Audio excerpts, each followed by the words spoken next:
जाहिर करिए और इच्छा के ऊपर क्या मोहर लगेगी या आप कितनी आश्वस्त हैं कि जो आपकी इच्छा वो पूरी होगी? ऐसा है, इच्छा तो मैंने लोकसभा चुनाव से पहले ही जाहिर कर दी थी, आपके सामने भी सबको मालूम।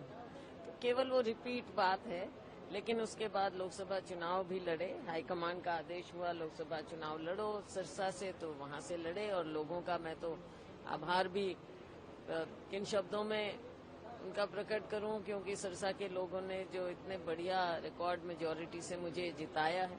लेकिन अब विधानसभा का चुनाव है और इस पर जो भी सीनियर नेता होते हैं उनके लिए फैसला, वैसे भी सारा फैसला ही हाईकमान का होता है।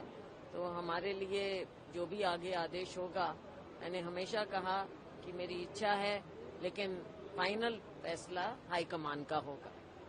लेकिन मैम, कल से अब तक 24 सांसद नहीं लड़ेंगे चुनाव, लेकिन एक कंडीशन लगाई, आला कमान से बात करें। मैंने भी वही कहा है। और दूसरा भी जो बयान आया है, उस बयान के अंदर से एक नया अध्याय जुड़ जाता है, शुरू हो जाती है, एक नई बहस शुरू हो जाती है। उन्होंने कहा कि जरूरी नहीं है कि मुख्यमंत्री बनने के लिए विधायक बनना जरूरी हो। जिसके पास विधायकों का समर्थन होगा, आला कमान का समर्थन होगा, वो मुख्यमंत्री बनेगा। को फाइनल ठप्पा हमेशा आला कमान का। कांग्रेस के सच्चे सिपाही होने के नाते हम आपको कह सकते हैं, और इतिहास बताता है कि हमेशा मुख्यमंत्री वो बनता है जिस पर आला कमान का ठप्पा लगता है। तो आला कमान का ठप्पा एक बार हरियाणा की राजनीति के इतिहास में भी एक बार और लगा था, जब आला कमान की चली थी। क्या ऐसा पार्ट 2 हो सकता है? नहीं, आप क्या कह रहे हैं कि आला कमान की चली थी? आला कमान का ही फैसला है, चलने की बात नहीं है इसमें।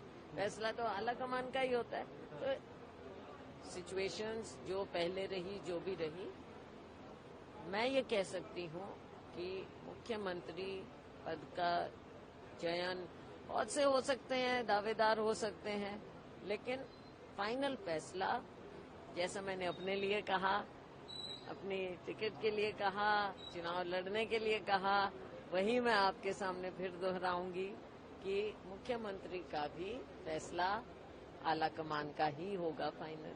सब पे लागू होता है आला कमान? अब भाई हम पार्टी के सिपाही हैं, सब पे लागू होगा, किस पे नहीं होगा। हम एक और हरियाणा के अंदर मैं देखता हूँ, हम आपके घर पे खड़े, तो क्या माना जाए, बड़ा फील गुड फैक्टर आपके वर्कर्स को आपको दिख रहा है। और हरियाणा में अभी लोकसभा में आप पिछले 19 में 0 पर थे, इस बार आप 5 ले आए। तो अभी सूरत हाल हरियाणा का क्या है, आप लोगों को क्या तस्वीर दिखाई देगी? सूरत हाल ये है कि लोगों को भी नजर भी आ रहा है और लोगों की इच्छा भी है कि कांग्रेस की सरकार बने। 10 साल भाजपा का जो यहाँ पर उनकी कारगुजारी रही, आज भी मुझे नहीं लगता कि इनका कोई ग्रिप है हरियाणा में। अब देखिए, ये लेटेस्ट एग्जाम्पल आप देख लीजिए जो अभी हुआ है चुनाव की तिथि को लेकर। सेंट्रल इलेक्शन कमीशन कुछ कह रहा है, बंद करो। सेंट्रल इलेक्शन कमीशन की डेट वो तय कर रहे हैं, हरियाणा गवर्नमेंट को कुछ उसका आभास भी नहीं है। उसके बाद कई दिन बाद सरकार, स्टेट गवर्नमेंट भेजती है सेंट्रल इलेक्शन कमीशन को कि आप इलेक्शन कमीशन को कि आप तारीख बदल दीजिए।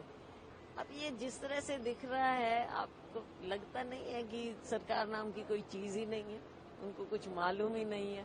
ये आम नागरिक को साफ नजर आ रहा है सरकार कांग्रेस की लोग बनाना चाहते हैं। बहुत दिन हो गए, दिन लद गए हैं इनके इस तरह के। और मैम, आखिरी और महत्वपूर्ण सवाल आपसे पूछना चाह रहा हूँ, वो ये कि हरियाणा के इस पूरे चुनाव का मैसेज क्या जाएगा, क्योंकि आप कहते हैं कि सरकार वहाँ है नहीं, बीजेपी एक ही बात कहती है कि कांग्रेस के कोल्हे में तो कई चेहरे अलग अलग हैं, कई गुट हैं और कई जो है अलग अलग राय है। पार्टी की, हमारी लोकतांत्रिक पार्टी है, पार्टी की स्ट्रेंथ है कि इतने लोग जमीन पर काम कर रहे हैं।